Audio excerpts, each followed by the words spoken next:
بسم اللہ الرحمن الرحیم۔ السلام علیکم ورحمۃ اللہ وبرکاتہ۔ عزیز طلباء، امید ہے خیریت سے ہوں گے۔ سبق نمبر 8 نیشنل بک فیڈریشن فیڈرل بورڈ کلاس 10 اس کے مشقی سوالات آپ کے سامنے ہیں۔ پھر سب سے پہلے الفاظ معنی انشاءاللہ بہت جلد جو چیپٹر کیا کہتے ہیں دیومالی اور ملاقاتی، انشاءاللہ ان کی تشریح بھی اپلوڈ کر دوں گی تاکہ آپ اس سے فائدہ اٹھائیں۔ الفاظ معنی اچھی طرح نوٹ کر لیں آپ۔ سرات کا مطلب جلدی، سائل کا مطلب سوال کرنے والا، ثابت قدمی، مستقل مزاجی، اس کے ساتھ ساتھ اس کے آگے کوشچن آنسر بھی ہوں گے۔ سارے کے سارے قواعد بھی شامل میں نے ایک ہی ویڈیو میں کر دی ہیں۔ سفید ریش کا مطلب بوڑھا اور کڑک کر بولنا، اونچی آواز میں بات کرنا،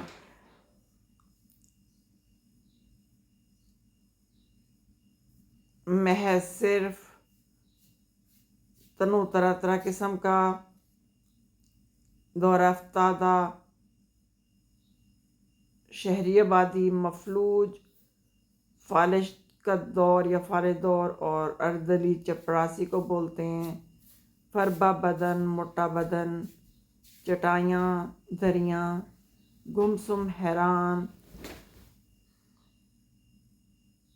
سرو قد، پورے قد سے۔ اس کے بعد اگلے صفحے پہ ہے سفل علم، شیطانی کام، روحان سا رونا اور رونا جیسا منہ بنا کر، گلوگیر آواز، گلے میں پھنسی ہوئی آواز، سینگ سانا، پناہ ملنا۔ اس کے بعد مزاروں، کھیتی باڑی کرنے والے مزدور، نرالی منطق، عجیب بات، پسماندہ دیہی علاقے، گاؤں، قصبے۔ مدعو کیا، دعوت دی، انتقال راضی، زمین دوسرے کے نام کرنا، سرو قد، اونچے قد والا، مثل خواں، دسترخواں کی طرح، معدودے، تمہاری تعداد میں، کثیف، گاڑھا، گرداب، ہمور، پاڑھو، بولا، اور اس کے بعد خواندہ، ان پڑھ، کڑی سزا، سخت سزا، پشتوں سے، نسلوں سے، نیکی اور پوچھ پوچھ، ایک کام میں مشورے کی ضرور نہیں ہوتی، ایک کام میں مشورے کی ضرورت نہیں ہوتی۔ اجاڑ، نیک کام میں مشورے کی ضرورت نہیں ہوتی۔ اجاڑ، ویران۔ یہ سارے میننگ میں نہیں پڑھ سکتی تو آپ کے سامنے اسکرین پہ ہیں، تو آپ اس کو جو ہے نا نوٹ کر لیجیے جیسے آپ کا دل چاہے۔ اس کے بعد سوال نمبر 1 ہے مصنف کس عہدے پر فائز تھا؟ مصنف اپنے ڈپٹی کمشنر کے عہدے پر فائز تھا۔ ملاقات کے لیے روز کتنے لوگ آتے تھے؟ شروع میں ملاقاتیوں کا تعداد 15-20 کے قریب ہوتی تھی۔ 2 مہینے کے اندر ان کی تعداد 21-22 کے لگ بھگ ہو گئی، اور کچھ عرصے کے بعد ایسا وقت بھی آیا کہ اس ملاقات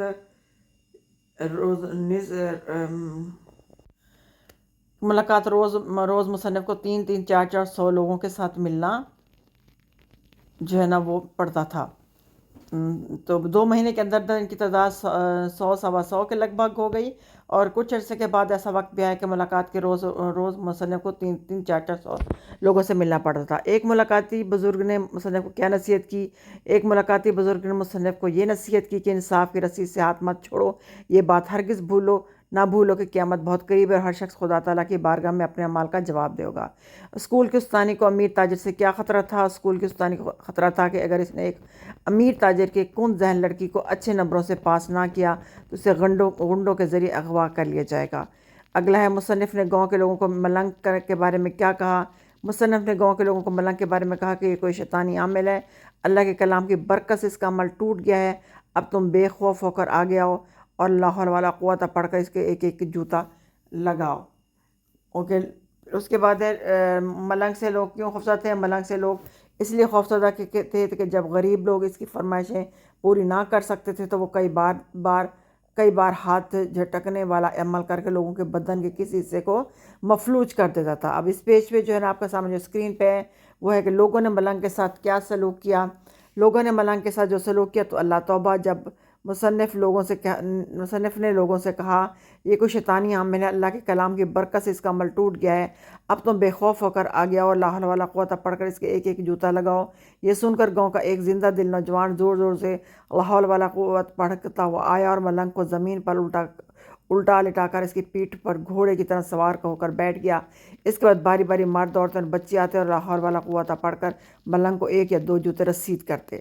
زمیندار صاحب اسکول کیوں کھلوانا چاہتے تھے؟ زمیندار صاحب اسکول اس لیے کھلوانا چاہتے تھے کہ دوسرے گاؤں کے زمیندار سے ان کی دشمنی تھی، اس لیے ان کے گاؤں میں تعلیم عام کر کے اس کے مزدوروں اور نوکروں کو اس کی ذمہ داری کی ساری زندگی سے سیوا سے چھٹکارا دلوا کر اپنی عداوت کی آگ بجھانا چاہتے تھے۔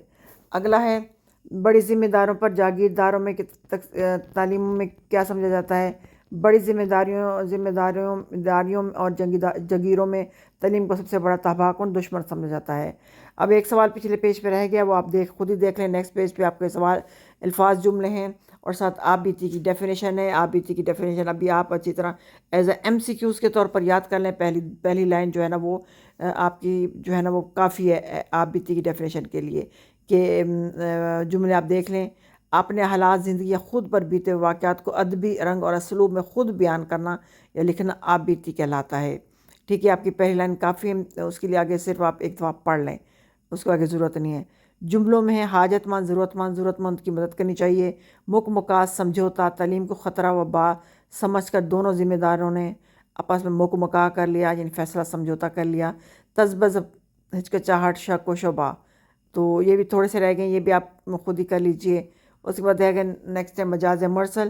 اگر کسی لفظ کو حقیقی یا لغوی معنی کی بجائے، حقیقی اور لغوی معنی بچہ ایک ہی چیز کو کہتے ہیں، حقیقی اور لغوی معنی کے بجائے غیر حقیقی یا مرادی معنوں میں استعمال کیا جائے تو اس کو اس طرح بھی کہہ سکتے ہیں، کسی لفظ کو حقیقی معنوں کی بجائے غیر حقیقی معنوں میں استعمال کیا جائے، یا پھر اگر کسی کو لغوی معنوں کی بجائے مرادی معنوں میں استعمال کیا جائے، اور حقیقی و مجازی معنی یا حقیقی یا غیر حقیقی معنی یا پھر لغوی یا مجازی معنوں میں تشبیہ کا تعلق نہ ہو مگر کوئی نہ کوئی تعلق ضرور ہو، وہ مجاز مرسل کہلاتا ہے۔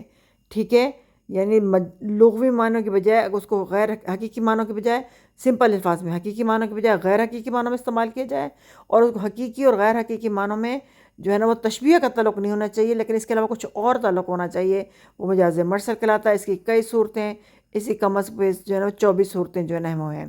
جیسے کل کہہ کر جز مراد لینا، یعنی نوشین اسلام آباد میں رہتی ہے تو ہم نے یہ کل کہا ہے اسلام آباد کا، لیکن اسلام آباد میں بندہ نہیں رہتا، اس کے کسی چھوٹے سے حصے میں رہنا مراد۔ ہم نے کہا ہم نے کل ہے، لیکن مراد اسے ایک چھوٹی سی جگہ لی ہے۔ نمبر 2، جز کہہ کر کل مراد لینا۔ احمد نے کانوں میں انگلیاں دے دیں تو اس نے کانوں میں پوری انگلیاں نہیں دی جاتی، ایک چھوٹا سا حصہ دیا جاتا ہے۔ اس کے بعد سبب کہہ کر مسبب مراد لینا، جیسے آج بادل خوب برسا، مسبب بول کر سبب مراد لینا، افسوس کے ہاتھ سے سب کچھ نکل گیا۔ اس کے بعد ماضی بول کر حال مراد لینا، جیسے سونے کی انگوٹھی دے کر کہنا، یہ بالکل خالص ہے، پہلے کہنا پاسٹ میں چلا گیا اور ہے جو آپ کا حال میں آ گیا۔